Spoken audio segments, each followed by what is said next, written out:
You ever wake up and have a feeling something is calling you? My name is Brett. Today, I invite you to take on a project with me, adventurous gardener style. This morning, I woke up with an urge to check the local for sale ads. Wouldn't you know it, a century-old wooden wagon found me, and I knew what I had to do.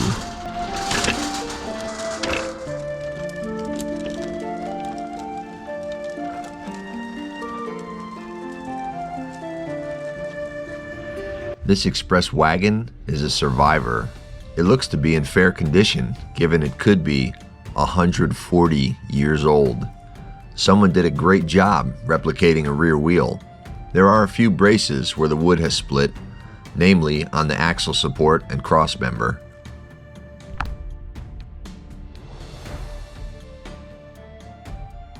Time to begin the dismantling process.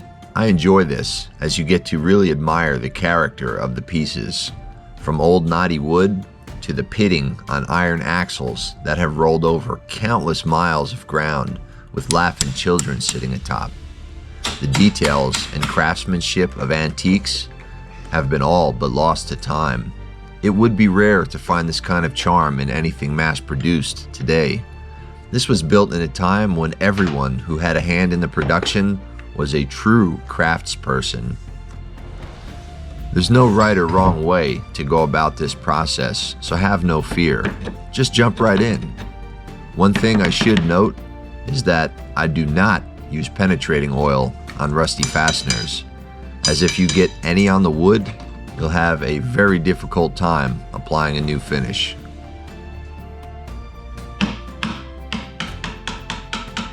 Since this cross member is cracked clean through, this isn't something I would repair or reuse. We will fashion a new one together once we take inventory of what we have and what we need to refurbish the old wagon. The axle stands took a bit of gentle persuasion to remove, as the carriage bolts no longer had a bite on the old plank floor. These angle braces are just what the doctor ordered. After a good clean and paint, their natural age will complement the finished product. And if you're worried about tapping on antique wood during disassembly, don't be. Any hammer marks only add to the rustic allure. Encountering screws that just won't budge is par for the course. Just let out a sigh and smile as you hear my words. When in doubt, pry it out.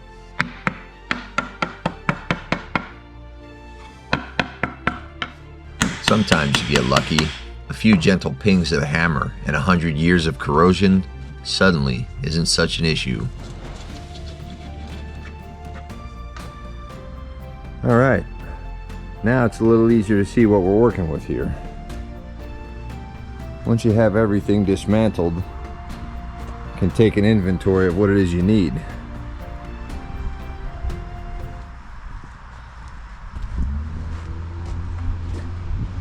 I started the rebuild by removing the old nails and using wood glue to adhere the corners of the main frame together. A little extra rigidity is a good thing when working on the foundation of any structure. While that dries, I found an old furring strip that has been set out in the weather for some time. Let's fashion that into a replacement cross brace. Some of you may know I rarely use a tape measure, and it's perfectly fine if you would like to use one. Over the years, I came to realize that I was born with an incredible sense of spatial awareness and sharp 20/10 vision. Thoughts appear to me in 3D. This allows me to visualize the outcome of things in virtual space before they exist. These talents come in handy when fabricating or practicing any type of artistry.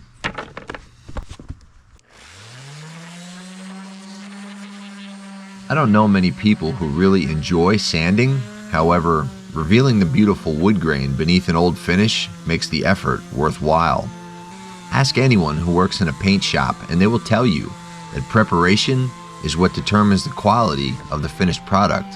The beautiful results are only 10% finish application and 90% sweat equity. Having a source of compressed air is necessary in the restoration process.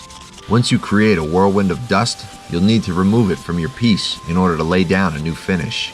Now I'll be the first to admit, watching me paint is like seeing a 4-year-old attempt to eat a Sloppy Joe sandwich. I wear just as much of it as I apply to the intended part. All jokes aside, please wear gloves and keep chemicals off of your skin. I had run out and wasn't able to get back to the store. My technique for laying down any finish outdoors is to get it done as quickly as possible before it tacks over. It was a hot day, and I don't own a climate-controlled shop. I suspect you don't either, so don't sweat the small stuff. The average person admiring your completed project will never know that you paint like a child until they see your YouTube video.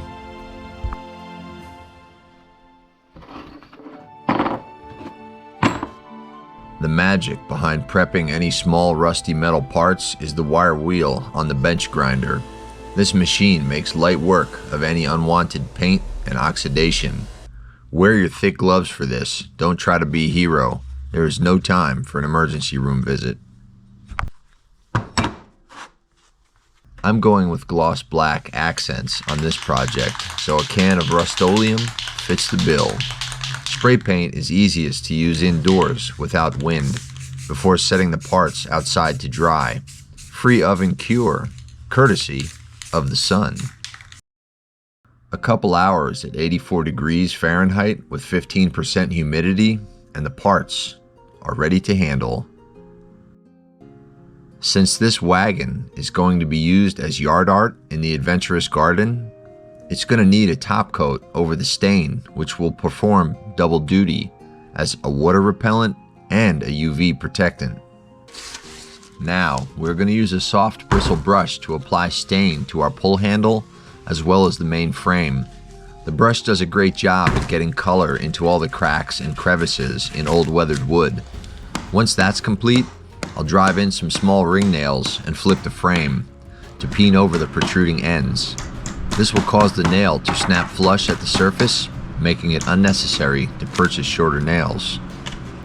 After using the wire wheel to clean off the outer rims, I used a landscape anchor spike as an axle on which to spin the wheels, so I could apply clear coat without having to waste a bunch of masking tape or overcomplicate the process.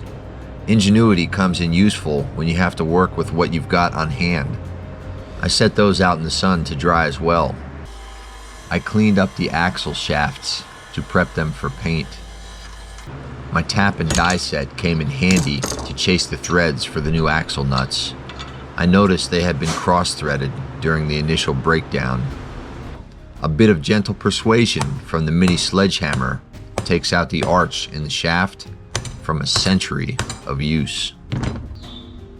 Oh, good morning, friends. Today is the day that we're going to reassemble our carriage project. Let's see what we're working with here. Sometimes it's fun to lay out your bits and pieces, as they are another form of art which you can cherish during the process.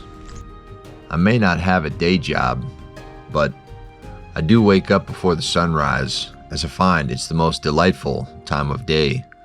My apologies to any neighbors who weren't thrilled to hear a drill going at 6 a.m. on a Sunday.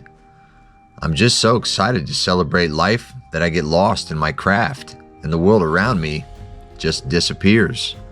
If you haven't yet found something that makes you feel this way, I highly recommend it.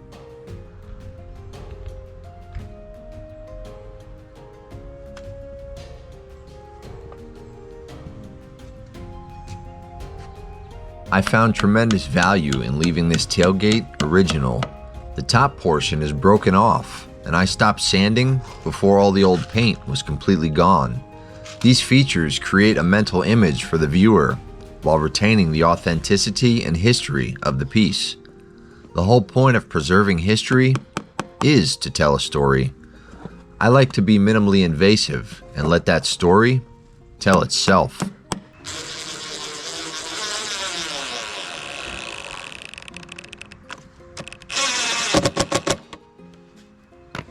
I could hear an airplane overhead as I fastened up these corner brackets and thought to myself, transportation may have come a long way, but there is no comparison to the fun the occupants had riding in this wagon.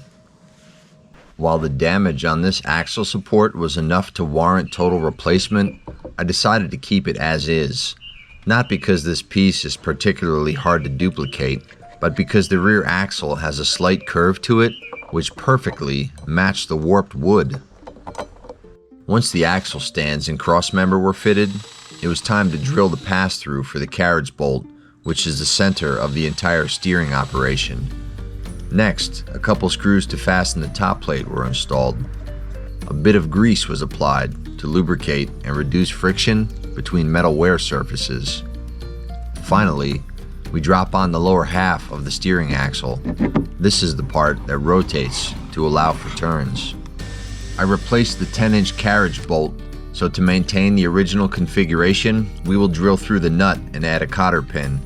This way, we can adjust the steering tension and keep it where we set it. Because the bolt was longer than the original, we will cut that down to size and give it a shot of paint for good measure as well. Once both axles are installed, we can move on to the exciting part, the wheels. I was looking forward to this moment for several days. Just like you, I want to know how this thing looks when it's not upside down. Crickets were chirping as I was working on the final assembly of the handle. A fella just gets lost in the moment. It was never about the end result. It's always about the journey.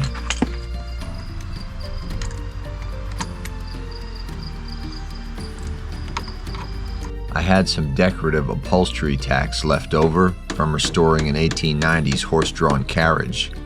Being of the same era, it only seemed fitting to apply them as a garnish along the top edge of the wagon.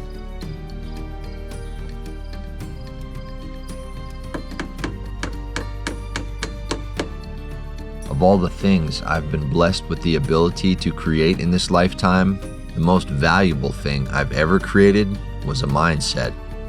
To cultivate the understanding that no matter what adversity you face, no matter how painful today may be, no matter what is bothering you right now, it's all temporary.